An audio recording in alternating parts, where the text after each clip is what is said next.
The sun over southern Afghanistan was merciless. A white-hot disk suspended in a sky so clear looked carved from glass. The air shimmered with heat, and the fine dust of Kandahar clung to every surface like a second skin.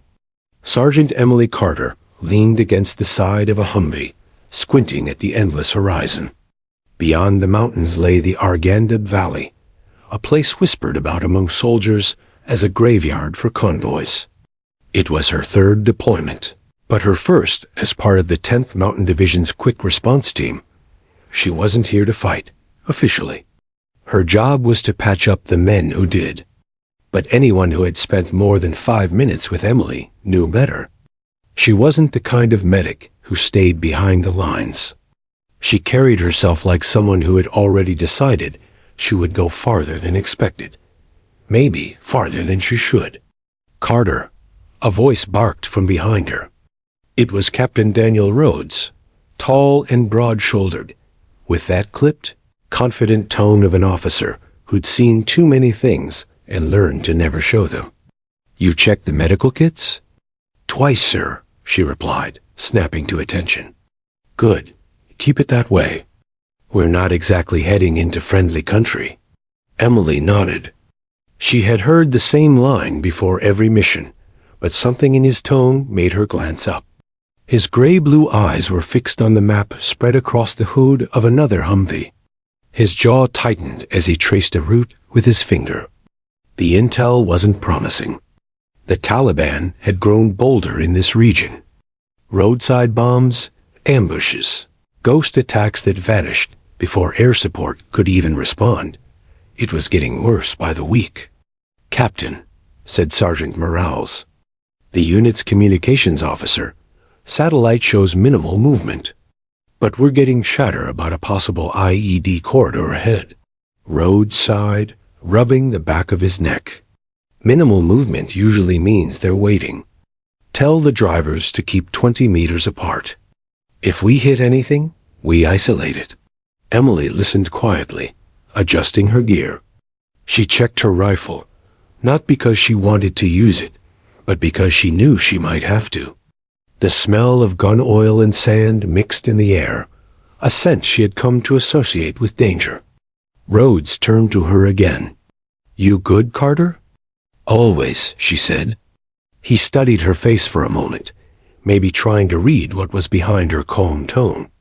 She had a reputation in the unit, steady under pressure, uncheckable when chaos broke loose. But there was something else, too. A rumor that she had volunteered for this deployment after losing someone in the last one. He didn't ask. He didn't have to. They rolled out just after 0600. 5 Humvees in formation, dust plumes trailing like ghostly banners behind them. The terrain was rough, all broken ridges and parched riverbeds. Emily sat in the rear seat, headset pressed to her ear, listening to the hum of radio chatter, half static, half soldiers pretending they weren't nervous. "Carter," came a voice from the driver's seat. It was Private Allen, barely 20 and already on his second tour. "You ever think about home? You know, like what it's going to be like when this is over?" She smiled faintly, looking out at the endless brown. "Every day." "What's the first thing you'll do?" She didn't answer right away. Her mind went to the photo tucked inside her vest.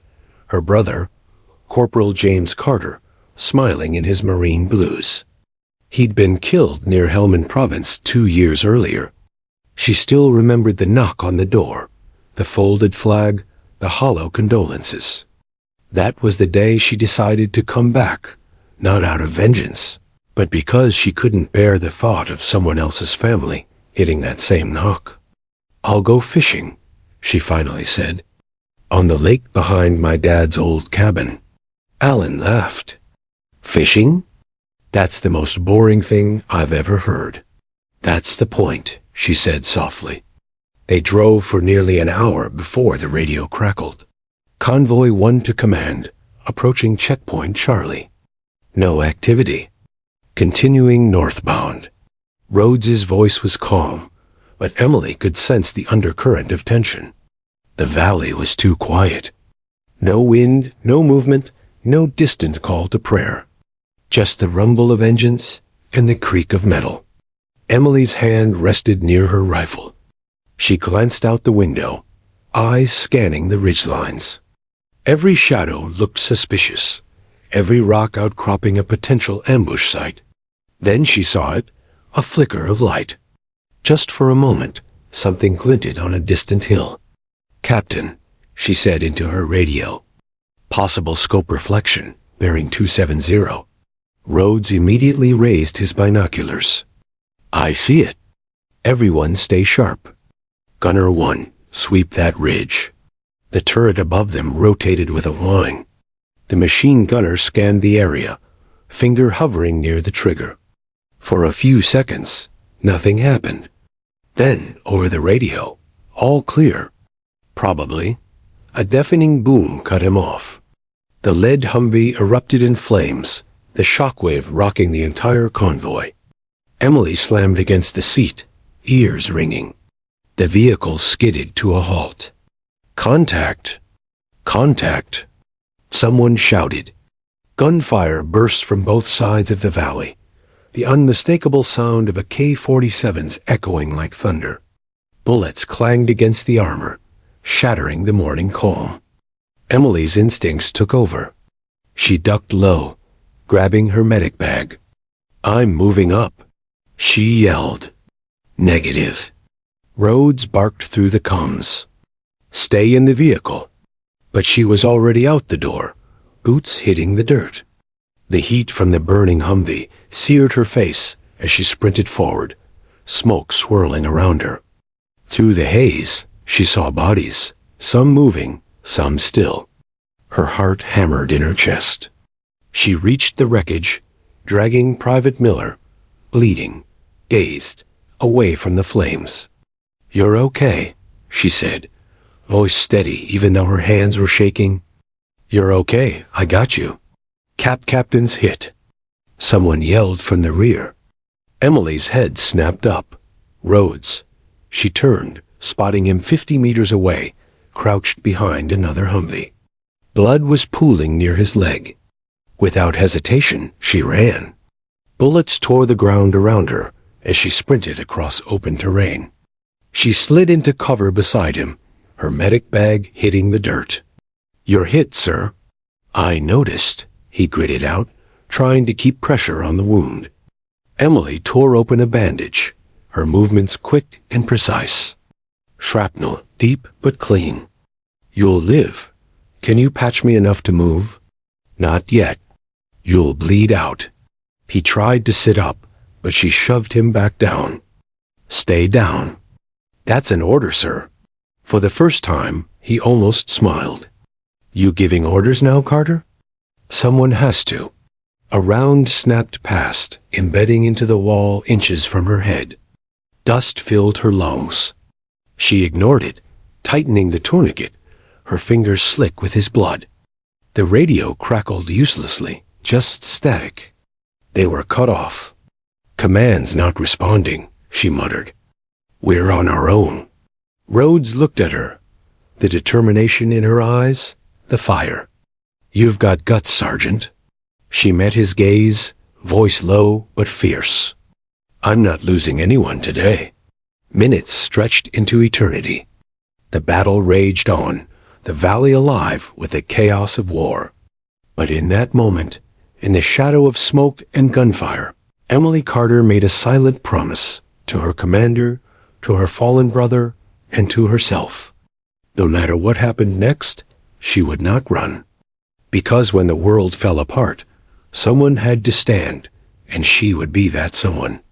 And somewhere deep inside her, beyond fear, beyond duty, the fire in her eyes began to burn brighter than the battlefield itself. The valley seemed calm, almost innocent, as the convoy crept along the narrow dirt road. But Emily Carter knew better. Silence in this terrain was a lie, a prelude to disaster. Every soldier in the 10th Mountain Division had learned that lesson the hard way. Dust rose from their Humvees in lazy swirls, hiding rocks, hiding danger. Emily's eyes scanned the ridgelines constantly, fingers brushing the strap of her medic pack as if it were armor for her resolve. Captain Rhodes rode at the front, eyes sharp, hands gripping the steering wheel like it was the only thing keeping the world from exploding. Beside him, Sergeant Morales monitored the radio channels, tension written across his face in deep, white lines of concentration.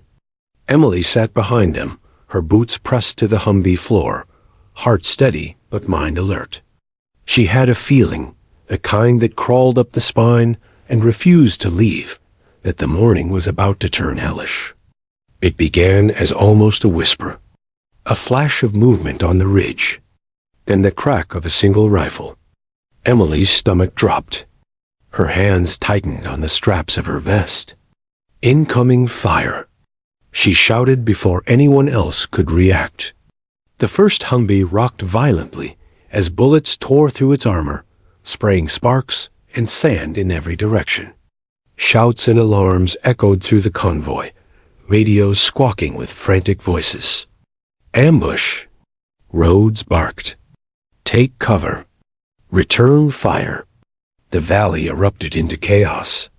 Explosions detonated on both sides of the road, sending geysers of dust and shrapnel into the scorching air. Soldiers screamed, dived for cover, and fired blindly into the smoke-filled landscape.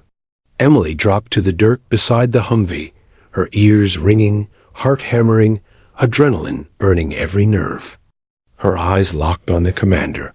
Rhodes was down, leg pinned beneath the dashboard of the vehicle. Blood spread across the dusty floor like dark water pooling in sand. Without a second thought, Emily lunged forward. Dust and gunfire whipped around her as she crawled, dragging her medic bag like a lifeline. Every step was measured, every breath controlled, yet her pulse raced as if trying to escape her chest. Private Allen, pinned behind a rock, shouted for her to stay down, but Emily shook her head. "I'm not leaving him," she yelled, voice raw, cracking under the stress. Reaching the Humvee, she assessed Rhodes quickly. His leg was torn open by shrapnel, the artery pulsating violently. Blood poured down, soaking the fabric of his uniform. "You're not dying today, sir," she said firmly, though she had no certainty. She tore open her medical kit, grabbing gauze and a tourniquet. Her fingers worked fast, precise, a trained rhythm in the midst of pandemonium. "Move back." Rhodes tried to push her away, but his grip was weak. "It's too dangerous." "No, sir. We get you out, or we're both staying here to die," Emily snapped, eyes blazing. She wrapped the tourniquet, applying pressure, all while bullets zipped past, kicking dirt and rock around her. The Humvee behind them erupted in flames, the blast so close it nearly threw her off her feet. She pressed herself against Rhodes, shielding him as best as she could. From the ridge, a machine gun tore into the convoy, sending metal ripping through metal, splintering the rocks around them. Emily felt every vibration in her bones, smelled the acrid smoke, and tasted dust in her mouth. She had been in firefights before, but nothing like this. Nothing where the lives of the people she cared about hung so precariously on her hands. She was no longer just a medic. She was a shield. "Carter!" Came a shout from the remaining squad members. "We're pinned. We need cover." Emily looked around. The terrain offered almost nothing. Rocks were small, walls half crumbled, nothing solid enough to stop a bullet. Then she spotted it, a shallow ditch, just wide enough for two to crawl into. "Here!" She yelled. "Move! We'll cover each other."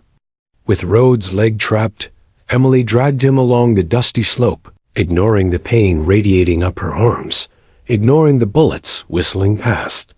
Private Miller and Allen followed, crawling, firing, and retreating as best they could. Every step felt like eternity. Emily's training kicked in, every move deliberate. She communicated through gestures, shouts, and instincts, directing the squad as though she were their commander. Finally, they reached a shallow hollow, small and exposed, but safer than the road. Emily dropped Rhodes gently, pressing her hands over his wound. "Stay with me, sir. I'm not leaving." For a moment, Rhodes' eyes fluttered open. "You shouldn't be here," he rasped. "I'm already here," she said firmly. "Now we survive." The valley wasn't quiet for long. Enemy soldiers moved in like shadows, their chatter sharp and clipped. Emily's ears tuned to every sound, the clink of a rifle bolt, the snap of a twig, the distant hum of a motorbike scout. She looked at her own rifle, resting at her side, and felt its weight, the only thing standing between them and death. She knew she might have to use it. She hated that thought, hated the fact that her hands might have to do more than save lives. But in that moment, there was no choice. A sudden mortar landed nearby, throwing debris into the air. Emily pushed Rhodes down, covering him with her own body. She felt her shoulders scrape against rock, heard the whine of a bullet grazing past. Her chest heaved, but she didn't falter. She adjusted the tourniquet again, checking for other injuries. Then she looked at the squad. 2 men wounded, one barely conscious, and a captain who might not make it. All eyes were on her. She swallowed hard. Her voice came out steady, firm. "Listen, we move when I say. We fight when we have to. No one dies here today, not if I can help it." Morales nodded, clearly impressed, even under fire. Emily's heart pounded, her adrenaline screaming. She knew there was more ahead. The ambush was just beginning. But for now, they had a tiny pocket of survival, a fragile moment of breathing space amid chaos. She glanced at Rhodes. Blood caked on his uniform, eyes half closed, trusting her completely. And something clicked inside her, a fire that had been dormant until now. She wouldn't just save him. She would take command if she had to. She would finish the mission. She would make sure no one else died today, even if it meant she became something she had never imagined, a soldier in her own right. The wind carried the scent of smoke, dust, and gunpowder. Emily Carter gritted her teeth, hands on her rifle, eyes sweeping the ridges. Somewhere up there, the enemy waited. Somewhere up there, her next decision would decide life and death. And she was ready. The valley was a waking nightmare. Dust, smoke, and the stench of burned rubber and scorched earth hung thick in the air.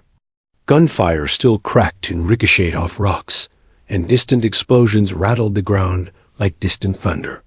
For most, it would have been paralyzing, but not for Sergeant Emily Carter.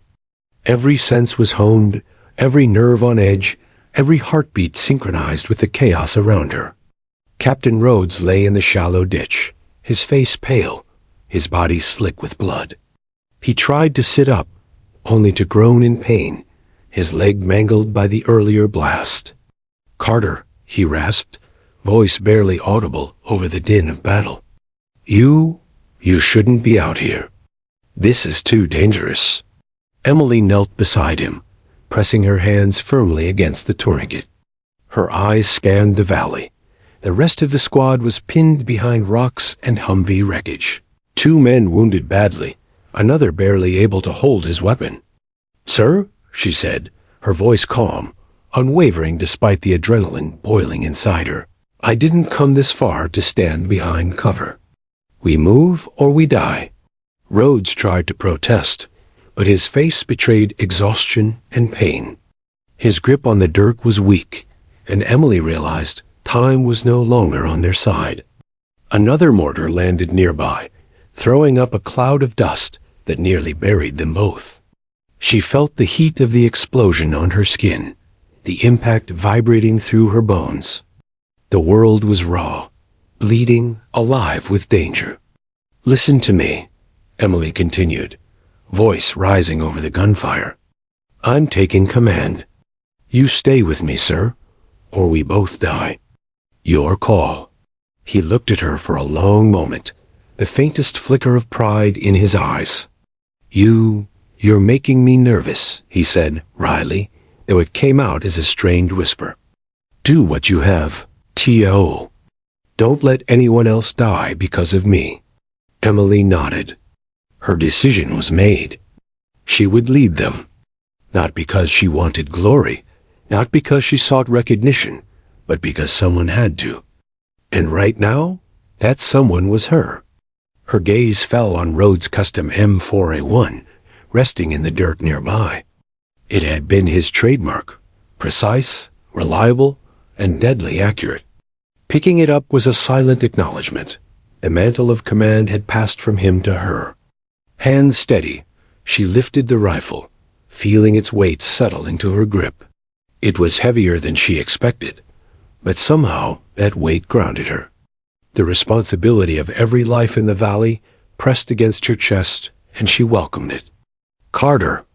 Morales shouted, voice cracking with panic. They're flanking us from the east. If we don't move, we're finished. Emily glanced toward the east ridge. Figures moved in the haze, shadows armed and determined.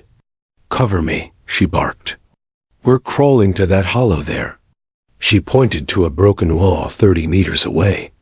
Without waiting for acknowledgement, she began moving, dragging Rhodes as best she could, while firing short, controlled bursts from the rifle to suppress the advancing enemy. Every shot was deliberate. Every move calculated. Hesitation could get them killed. The squad followed, crawling, diving, and retreating through the debris-strewn valley. Emily's mind raced with calculations, instincts, and memories of every combat drill she had ever endured. She felt her brother's ghost beside her, whispering courage, reminding her of what had brought her here. Every ounce of fear she had carried over the years was replaced with something harder, sharper, resolve. Minutes stretched like hours. Emily kept her squad moving, until they reached the hollow. Safe for now, but only barely. The men were bruised, exhausted, and terrified, but they looked to her with a mix of fear and trust. And she felt the weight of that trust pressing down like a stone. Check your wounds, ammo? She demanded, voice firm. Private Allen shook his head, grimacing from a shallow cut across his arm. Morales patted down his vest, counting rounds. Barely enough, he muttered. Emily exhaled slowly. Then we ration. Every shot counts. Every move counts. And no one leaves this valley today without me seeing it. Rhodes' eyes tracked her movements, admiration flashing despite the pain etched across his face. You're different, he whispered. Not just a medic. I don't know. I'm keeping you alive, Emily said, cutting him off. She couldn't afford the distraction of flattery. Her focus had to be total. Every sound, every shadow could mean death. A lull fell, brief and fragile. Emily used it to assess the situation. The enemy's positions were visible now in the morning sun, small groups moving with purpose, but none had spotted their makeshift cover yet. She counted men, positions, escape routes, and fire lanes in her head like a chess master. This wasn't about courage or luck anymore. This was about tactics. Every decision she made would either save lives or end them. Morales, cover the west ridge. Allen, watch R6. Miller, bandage Rhodes as best you can. I'm taking point, she ordered. Her voice had authority now, sharp and unquestionable. The men obeyed, eyes wide, but trusting her implicitly. For the first time, Emily realized she wasn't just a medic. She was a leader, a shield, a commander in her own right. Another explosion erupted, throwing dirt and rock into the air. Emily pushed Rhodes into the hollow, pressing herself over him to shield him from shrapnel. Her shoulder burned where a fragment had grazed her, but she didn't flinch. She applied pressure to his wound again, murmuring, "Stay with me, sir. You're going to make it." The reality was clear. If she failed now, it wouldn't just be Rhodes' life at stake. It would be every life in that valley. And failure was not an option. Hours passed like minutes. Emily coordinated suppressive fire, crawling from cover to cover, directing her squad with calm precision. She felt the rifle become an extension of herself. Every shot fired, every breath taken, every heartbeat in sync with its rhythm. The line between medic and soldier blurred, and in that blur, she found clarity. Through the dust and smoke, she caught sight of an enemy position, a machine gun nest about 40 meters away. Without hesitation, she aimed, controlled her breathing, and squeezed the trigger. 2 enemies went down. The squad moved as she had instructed, advancing while under fire, covering each other, surviving. When the immediate threat subsided, Emily lowered the rifle slightly, chest heaving. She looked at her squad, exhausted, battered, but alive. She looked at Rhodes, still alive because of her. And somewhere deep inside, a fire burned brighter than fear or doubt. She had made the impossible choice, to take command, to lead, to fight. And in doing so, she had crossed a line she could never uncross. She was no longer just a medic. She was a force to be reckoned with, and the valley would remember her name. The valley stretched around them like a cruel, jagged arena, dust and smoke swirling in the air with every distant explosion. Emily Carter knelt beside Captain Rhodes in the shallow hollow they had claimed, her chest heaving, sweat and blood mixing on her face. The medic had become the commander, and the weight of every life around her pressed heavily on her shoulders. Every movement, every decision could mean survival or death. Her squad, shaken but alive, looked to her as if she were the only tether to life itself. Morales adjusted the position of the remaining Humvee wreckage, trying to provide cover, while Private Allen and Miller scanned the ridges for enemy movement. Their weapons were low on ammunition, their spirits low on hope, yet Emily could see in their eyes a faint spark of trust, the fragile flame that only grew when someone stepped up to lead. Emily picked up Rhodes' custom M4A1, its polished metal reflecting the morning sun. She weighed it in her hands, feeling the heft, the responsibility. This was no longer just a tool. It was a symbol. Every shot she fired would carry the burden of command. Every decision she made would ripple across the valley. And she welcomed it. "Listen up," Emily barked, her voice cutting through the chaos. "We're not staying pinned. We move as a unit. Suppressive fire covers us while we crawl to that ridge over there, 30 meters east. We hold there, regroup, and decide our next move." "Clear?" "Yes, Sergeant," came the unified response, faint but firm, over the whine of distant gunfire. Emily's heart pounded, but her mind was sharp, calculating angles, distances, and enemy positions. Every instinct she had honed over years of combat drills, every lesson her brother had unknowingly taught her, every ounce of determination she carried, converged into a single point of focus: keep them alive. The rifle felt like an extension of herself now, every movement deliberate, each shot precise. She glanced at Rhodes. He was pale, barely conscious, yet he gave her the faintest nod. Emily knew he trusted her completely, and in that trust she found courage. Not the reckless kind, but the steady, unyielding kind that pushed her forward. The squad advanced in short, deliberate bursts. Emily fired from the kneeling position, targeting insurgents spotted on the ridges. Bullets kicked up dirt around them, but each shot suppressed enemy fire long enough for the squad to move. She directed them with gestures and shouts, positioning each man where they could cover the other. Every move was calculated, every command concise. "Allen, left flank," she called, spotting movement in the dust. "Miller, suppressing fire on the ridge. Keep their heads down." The 2 soldiers obeyed, responding with a precision that only comes when someone inspires absolute confidence. Emily crawled beside Rhodes, shielding him with her body, when a round ricocheted off nearby rock.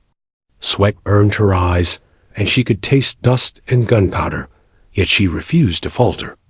She was the anchor now, and anchors do not move when the storm rages. A sudden whistle of a mortar shell tore through the air, landing a few meters from their position. Emily grabbed Rhodes and pushed him to the ground, bracing herself against the impact. Dirt and debris filled her mouth, yet she didn't scream. She didn't flinch. Every nerve was tuned to survival, to the survival of those who depended on her. Once the dust settled, Emily assessed their position. The hollow offered minimal protection, but it was enough to regroup. Her squad checked wounds, reloaded weapons, and breathed in shallow, quick bursts. They were exhausted, scared, and battered, but alive. And that was enough. For now. Emily surveyed the battlefield, mentally plotting their next move. The enemy was organized, ruthless, and patient. But they were not invincible. She knew that a frontal assault would be suicide. Instead, she relied on coordination, suppressive fire, and calculated aggression.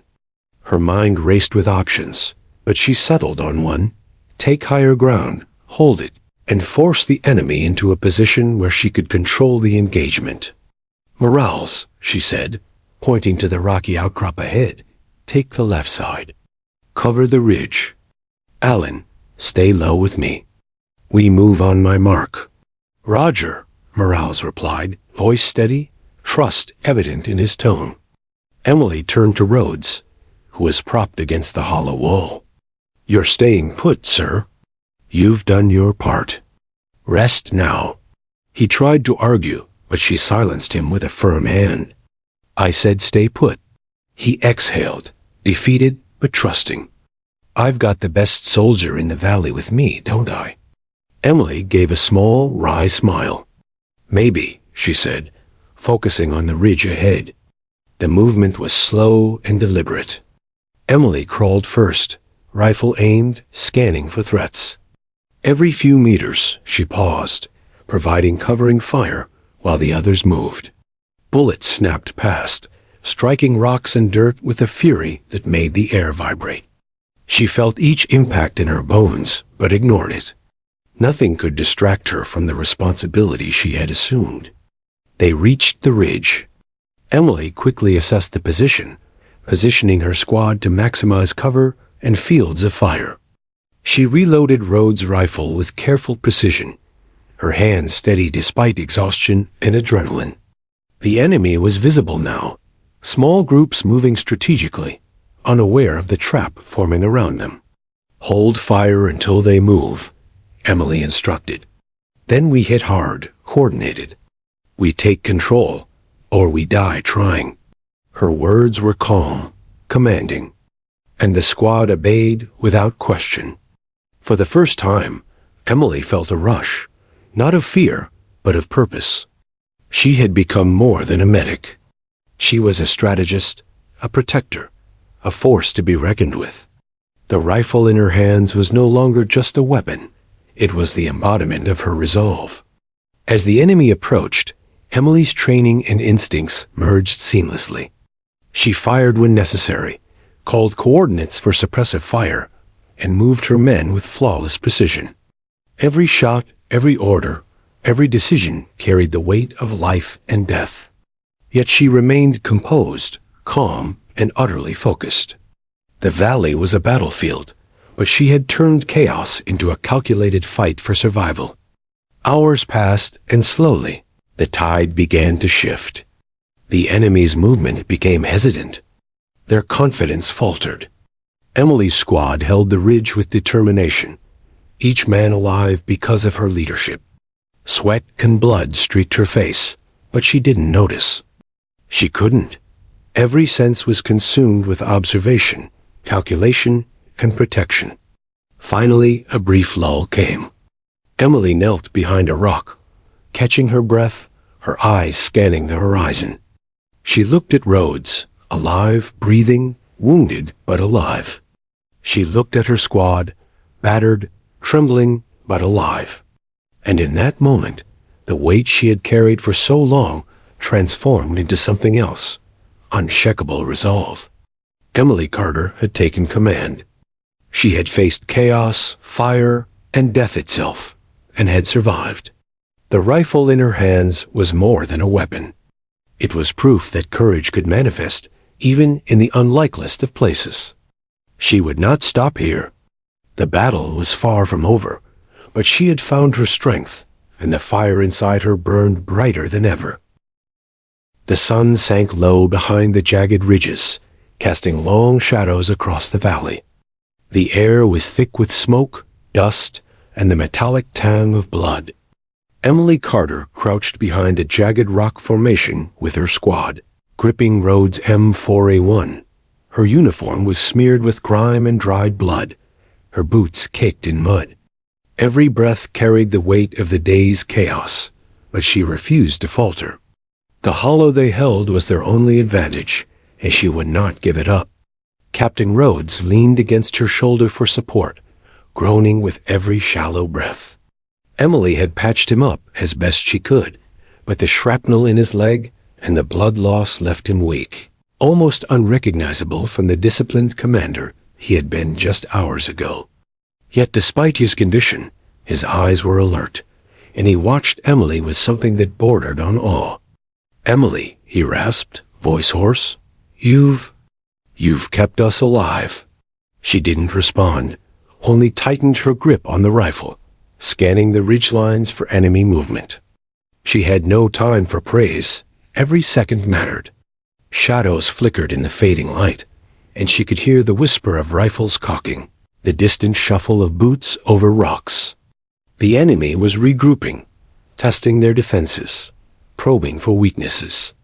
"Allen, check our left flank." Emily barked. "Miller, cover the south ridge. Morales, keep your eyes on the high ground. Any movement, any sound."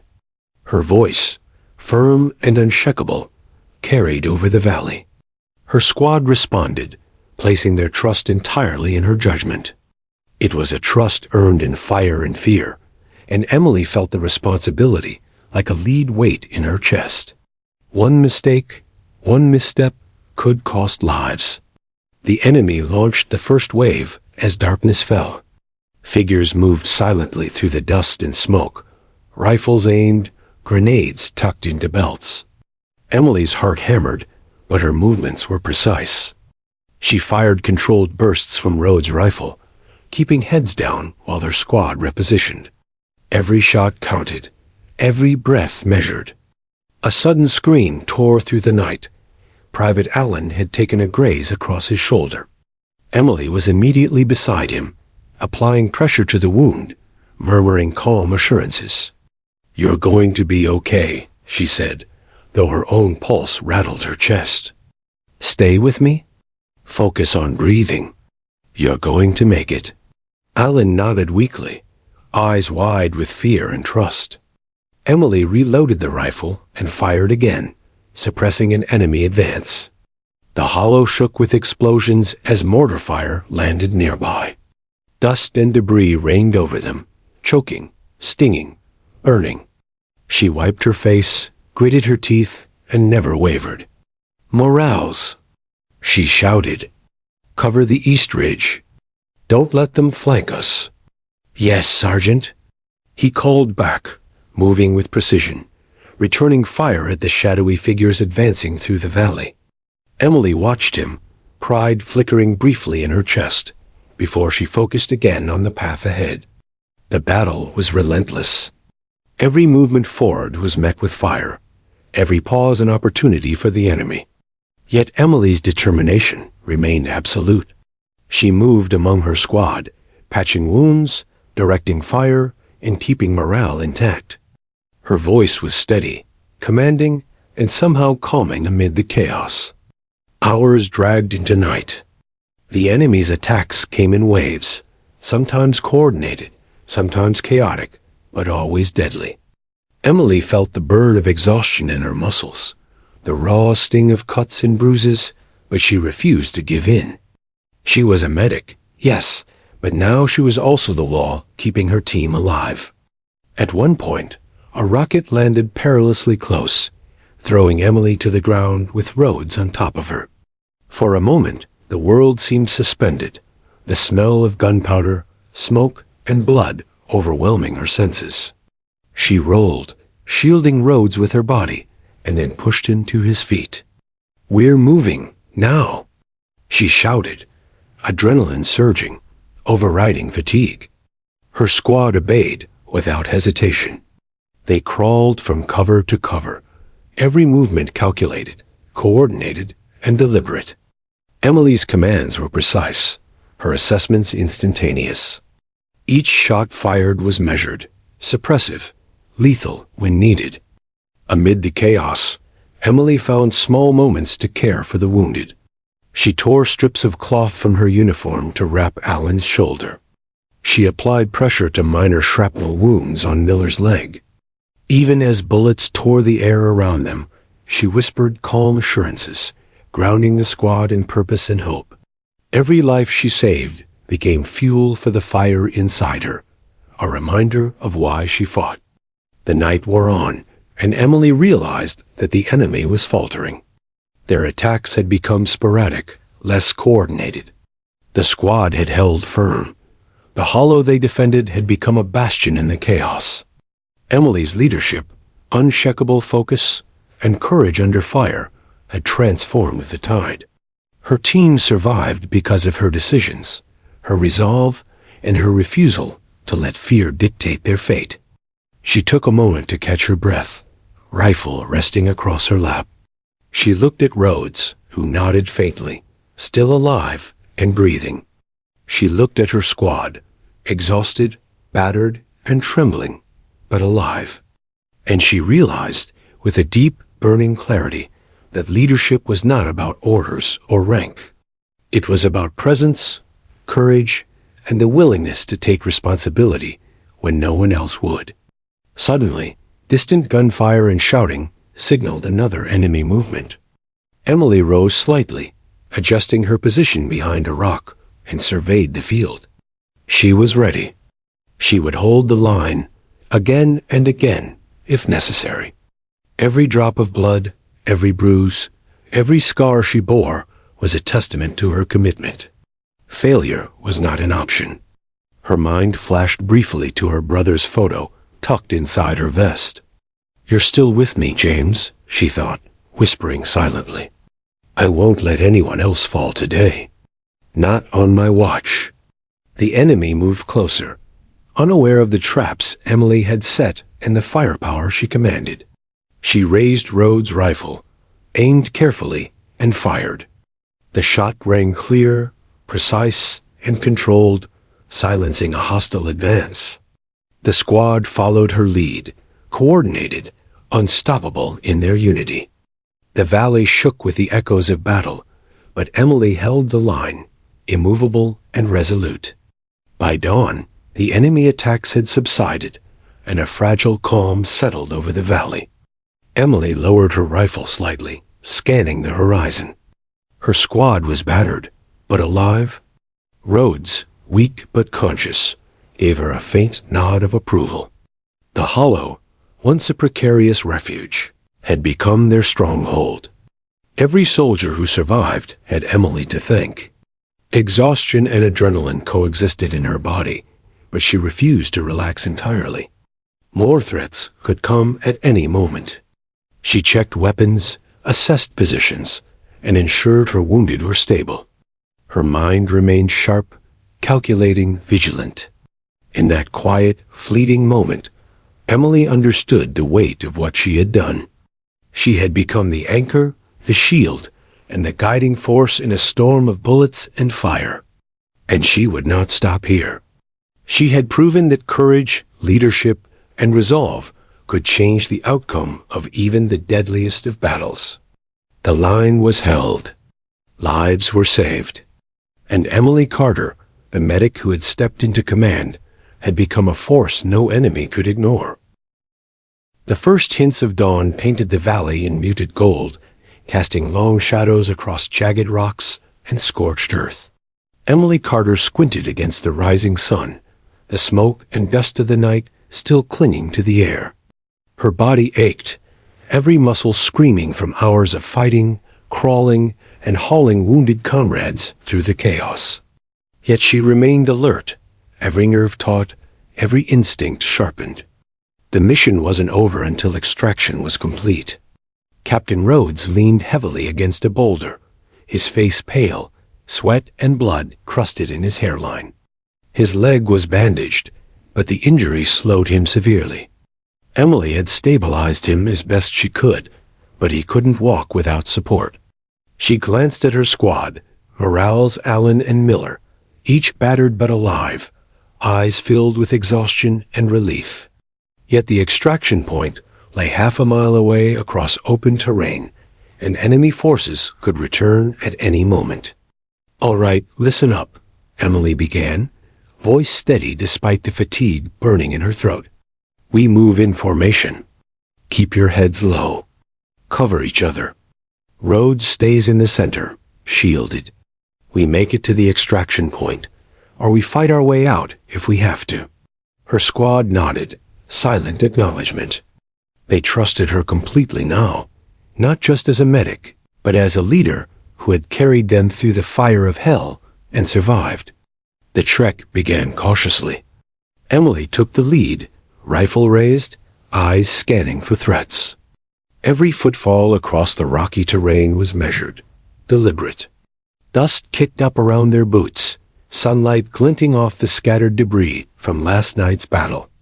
The valley seemed deceptively calm, a false serenity that made every rustle of a rock, every distant bird call, a potential threat. Emily adjusted her grip on Rhodes, helping him forward. His body was weak, and every step caused a wince of pain, but he trusted her implicitly. "You've carried us this far," he whispered hoarsely. "I don't know what I'd have done without you." Emily offered a tight smile. "We're not done yet, sir. Just keep moving. Focus on breathing. That's all that matters." Morales moved slightly ahead to cover the ridge, signaling if he spotted any enemy movement. Allen and Miller flanked, providing additional cover. Emily's mind was a constant whirlwind of calculations.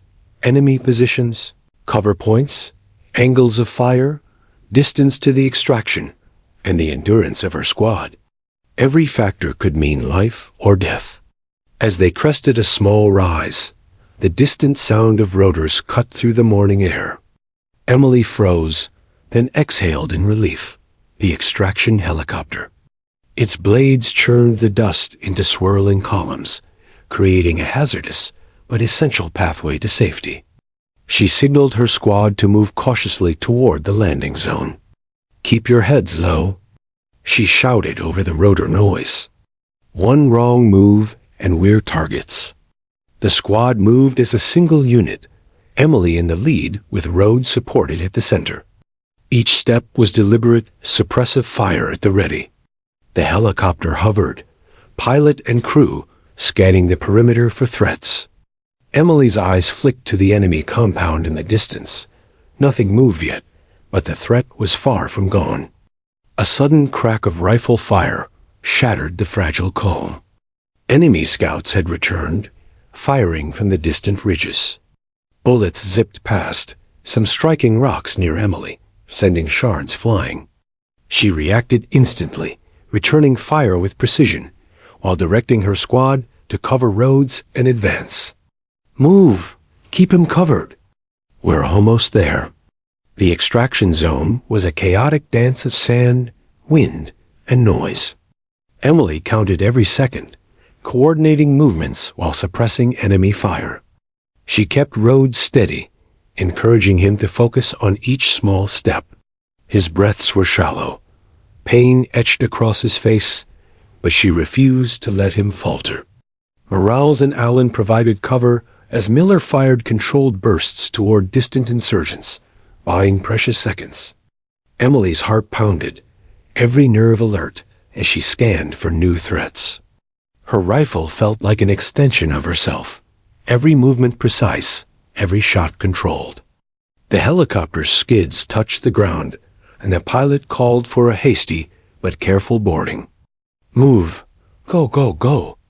Emily barked. She guided Rhodes to the open side of the helicopter, lifting him partially with her strength as he stumbled.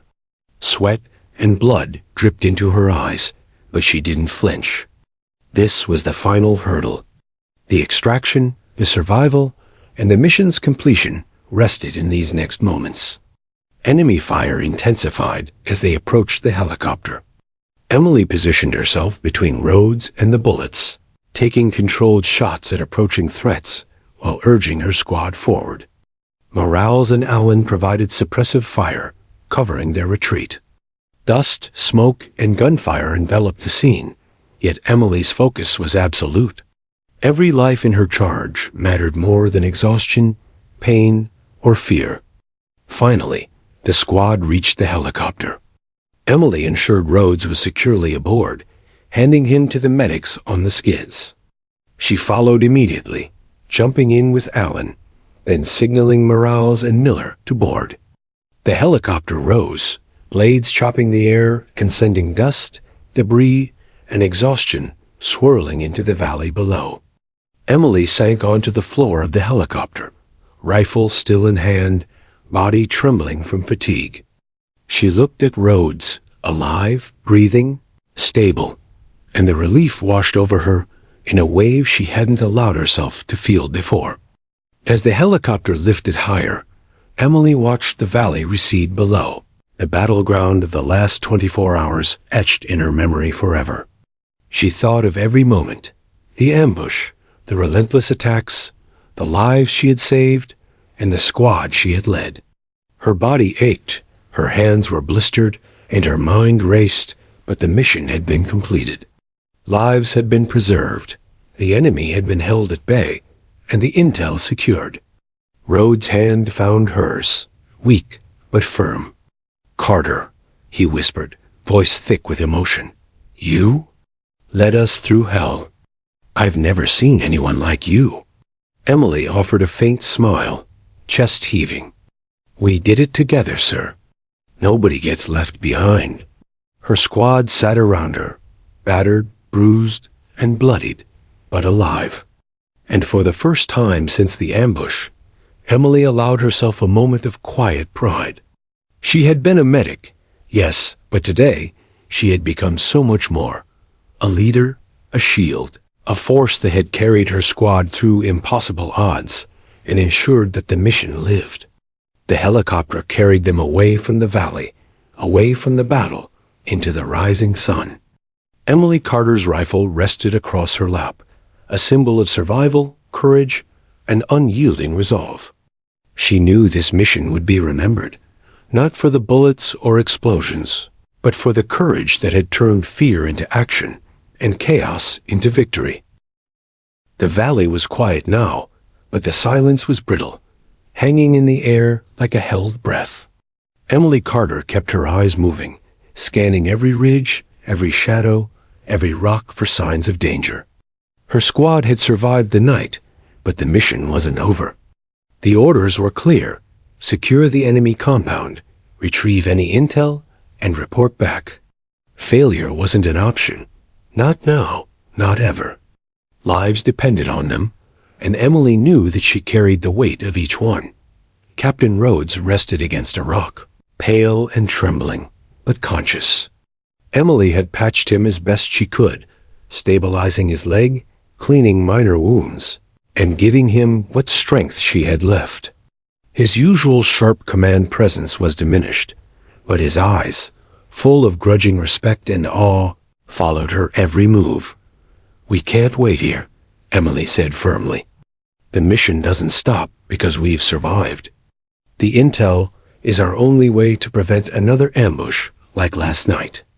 We move now, or the next attack will catch more of us off guard." Morales nodded, checking the rifles and ammunition. Allen flexed his wounded shoulder cautiously, and Miller adjusted his position beside the injured captain. Their exhaustion was palpable, but Emily's resolve burned brighter. The fire in her eyes, the one that had carried them through endless hours of fire, dust, and blood, was alive and unrelenting. "Everyone listen up," she commanded. "We move in formation. Suppressive fire when necessary. No heroics. We stick together and we get the mission done." "Understood?" "Yes, Sergeant." The squad responded in unison, their voices shaky but determined. Emily grabbed Rhodes' rifle, double-checking the magazine, feeling the weight settle into her hands. It wasn't just a weapon anymore. It was the lifeline of the team, a symbol of responsibility, and a tool to carry them through the next deadly phase. The approach to the enemy compound was perilous. Rocks and crags offered minimal cover, and visibility was limited by lingering dust and the rising sun. Emily led the squad cautiously, crawling from cover to cover, eyes sharp, senses stretched to the maximum. Every movement was deliberate. Every shot counted. At one point, a lone insurgent scout appeared on a ridge. Emily froze, assessing the angle, distance, and risk. One precise shot from Rhodes' M4A1, fired by her steady hands, silenced the threat. The team moved forward, their trust in her absolute. Emily felt the gravity of every life in that valley, and she bore it without hesitation. "Good work," she whispered, glancing at her squad. "Keep moving. Eyes open." The compound's just ahead. The enemy compound came into view, a cluster of low, sandbagged buildings with watchtowers. Signs of recent activity were everywhere: discarded ammunition, charred debris, and faint footprints in the dust. Emily signaled for the squad to fan out, forming a perimeter as they approached. "Stay low," she murmured, scanning for tripwires or hidden explosives. "We move slow, precise. We're not rushing this. Not one step is wasted." Inside the compound, the air was thick with dust and decay. Emily moved first, rifle up, every sense alert. The squad followed her lead, silent but coordinated. Each building was checked methodically, doors breached only when necessary, every corner cleared before they advanced. Emily's leadership had transformed them from a battered, terrified team into a lethal, efficient unit. They found the first cache in a small storage room. Maps, radios, and encrypted documents detailing enemy movements and attack plans. Emily's heart raced, realizing the importance of what they had uncovered. This intel could prevent another ambush, could save countless lives. She called it in over the damaged field radio, her voice calm, precise, commanding. "Command, this is Carter. We've secured enemy materials. Maps, comms, and operational data intact. Repeat, intel secured. Extraction required. Over." Static answered, then faint acknowledgement. Emily exhaled, adrenaline still pumping. The mission was alive, but extraction was not guaranteed. The valley had teeth, and she knew the enemy could strike at any moment. As they moved through the compound, Emily noticed signs of more enemy forces returning to the area. Shadows shifted in the rising sun. Footsteps. Whispered voices. She signaled the squad to hold positions, suppressive fire at the ready. Every decision had to be perfect. One mistake could unravel hours of effort and sacrifice. Emily led the team to a central building, clearing rooms with precision and directing cover fire. Her hands, steady and unyielding, loaded and fired the rifle as she moved, each shot deliberate, each maneuver calculated. The team mirrored her intensity, moving in unison, confident in her leadership. In the main building, she found the enemy's operational log, detailed plans for attacks on U.S. and Allied positions. She transmitted it over the radio, ensuring command received every crucial detail. The mission, once uncertain, now had meaning beyond survival. They were not just escaping the valley. They were striking a blow that could save countless lives. Suddenly, a shout echoed from outside. The enemy had discovered them. Bullets shattered windows, ricocheting around the team. Emily fired from behind cover, covering the squad as they repositioned. "Move, get to the west side. Keep the intel safe." She yelled morals, and Alan covered her while she helped Rhodes to a safer spot. Every muscle ached, every nerve screamed, but Emily's focus never wavered. They had survived the ambush, and now they would ensure the mission was completed. She refused to let anyone fall now, not when success was within reach. They reached a defensible position, barricaded and elevated. Emily glanced around. Every soldier was accounted for, every life preserved. The intel secure. The mission alive. Emily took a moment, lowering Rhodes' rifle, catching her breath, and surveying the horizon. The valley stretched before them, brutal, unforgiving, yet conquered. Her squad, though battered and exhausted, looked to her with something approaching reverence. They had survived the night, the ambush, the relentless chaos. And they had completed the mission because of her courage, precision, and leadership. She glanced at Rhodes, weak but alive, and saw the pride in his eyes. "You did it, Sergeant," he said quietly. "You saved us all." Emily only nodded, too tired for words. She had taken command, led the squad through death and fire, and ensured the mission's success. Her heart was still pounding, her body aching, but a deep, unyielding satisfaction coursed through her. She had done more than survive. She had led, protected, and completed the mission. And in the crucible of battle, Emily Carter had proven that courage, resolve, and leadership could make the impossible possible. The helicopter sliced through the dawn sky, carrying Emily Carter and her squad away from the valley that had tested them in every imaginable way. Below, the remnants of battle stretched for miles, burned out Humvees, scorched earth, and scattered debris that bore witness to the chaos of the night. Yet from above, it seemed peaceful, almost serene, a cruel contrast to the horrors they had endured. Emily's hands rested on Rhodes' M4A1, rifle still worn from relentless use, every scratch and dent a reminder of the hours they had survived. Captain Rhodes, stabilized by the onboard medics, sat beside her. His face, though pale and exhausted, held an expression of gratitude and awe. "Emily," he said quietly, voice hoarse, "I've seen many soldiers in combat, but I've never seen someone like you. You saved us all." Emily shook her head, trying to hide the weight of emotion building in her chest. "I just did what had to be done, sir. That's all," she said, voice steady despite the tears threatening to fall. But inside, she felt the gravity of her actions. Not pride, but a profound understanding of the responsibility she had carried. The squad around her was silent, each member lost in thought, processing the sheer intensity of what they had survived. Morales checked his rifle meticulously. Alan flexed his wounded shoulder, and Miller quietly tended to minor injuries among them. All of them bore the marks of battle, bruises, bloodstains, exhaustion, and the invisible scars of fear faced head-on. And all of them owed their survival, in no small part, to Emily. The helicopter touched down at the forward operating base. Medical teams swarmed to assess the wounded, extract bullets, and stabilize injuries. Emily helped Rhodes down, her strength almost miraculous considering the exhaustion clawing at her body. The squad followed, steady and coordinated, moving with the unspoken rhythm of a unit that had been forged in fire.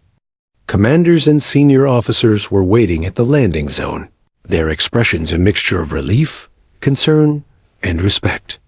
Emily's steps were measured, deliberate, every ounce of fatigue overshadowed by the knowledge that she had completed her mission, not just surviving, but ensuring the success of every objective. In the briefing room, the gravity of the night's battle became apparent. Maps, intelligence reports, and eyewitness accounts filled the table.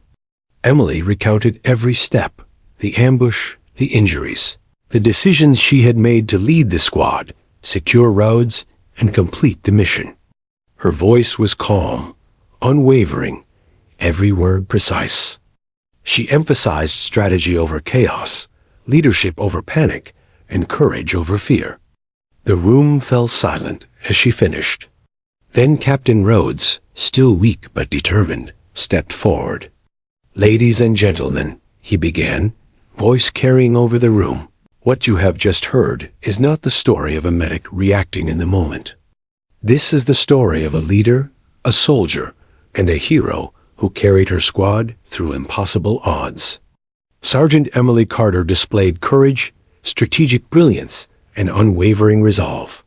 She saved lives, all of our lives. The room erupted in applause, officers and soldiers alike rising to their feet. Emily remained standing, quiet, trying to mask the surge of pride and relief. She had never sought recognition, never craved accolades. She had acted because it was necessary, because lives depended on her. Yet in that moment, she allowed herself to feel the acknowledgement she had earned, hard, bloody, and undeniable. Awards and commendations followed in the days after the battle. Emily received recognition, not just for her skill as a medic, but for her extraordinary leadership under fire. The Silver Star, the Bronze Star with Valor, and a commendation from her commander marked her uniform. Each ribbon, each medal, was more than medal and ribbon. It was a testament to courage, sacrifice, and the unyielding commitment to protect others at all costs. The squad she had led returned to duty, bonded forever by shared fire and survival. Their trust in her had been absolute, forged in the heat of ambush, the chaos of relentless attacks, and the moments when death loomed closer than air. Emily had led them, protected them, and ensured that the mission lived. That bond was unbreakable, and they honored her silently, in gestures, in glances, and in the mutual respect that spoke louder than any award. Emily found herself reflecting on the valley, often in the days and weeks that followed. She remembered the ambush, the dust, the explosions, the fear, and the choices that had weighed upon her. She thought of Rhodes, still recovering, his trust in her never faltering. She thought of the squad, each life she had touched, each hand she had held, each command she had given that had made survival possible. In quiet moments, Emily allowed herself to feel the full weight of her experience. The exhaustion, the fear, the adrenaline, and the relief intertwined.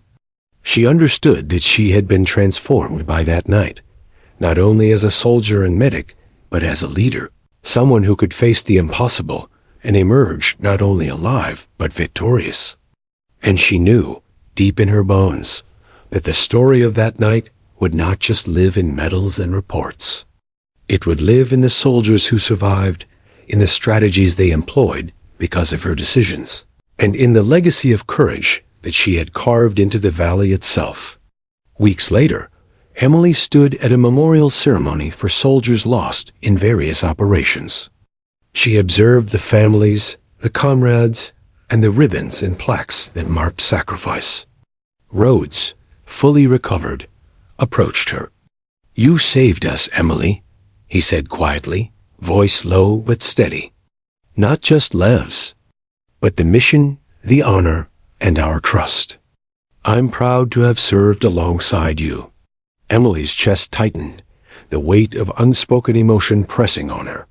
"We all did our part, sir," she replied. "But thank you for trusting me, for letting me lead."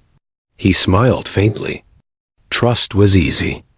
You earned it in fire and blood." In that moment, Emily understood the truth. Heroism wasn't about medals, recognition, or stories told in briefings. It was about the choices made under fire, the lives protected when no one else could act, and the courage to take command when chaos reigned. She had done all of that, and the world, in its own quiet way, had taken notice. Emily Carter's legacy was not just in ribbons or medals. but in the lives she had saved, the squad she had led, and the example she had set. Her actions became a case study in leadership, bravery, and the unshakable human spirit. Soldiers who followed would hear her story, learn from it, and be inspired to carry courage into impossible circumstances. The valley she survived, the ambush she led through, and the mission she completed would live in history, not only as a testament to strategy and survival, but as proof of one truth: that courage, resolve, and unwavering leadership can turn fear into triumph, chaos into order, and ordinary people into heroes. And Emily, the medic who had saved her commander, led her squad, and completed the mission against all odds, would never forget the valley, the battle, or the faces of those who survived, because she chose to fight when others might have faltered. Her story was finished, but its impact would echo forever.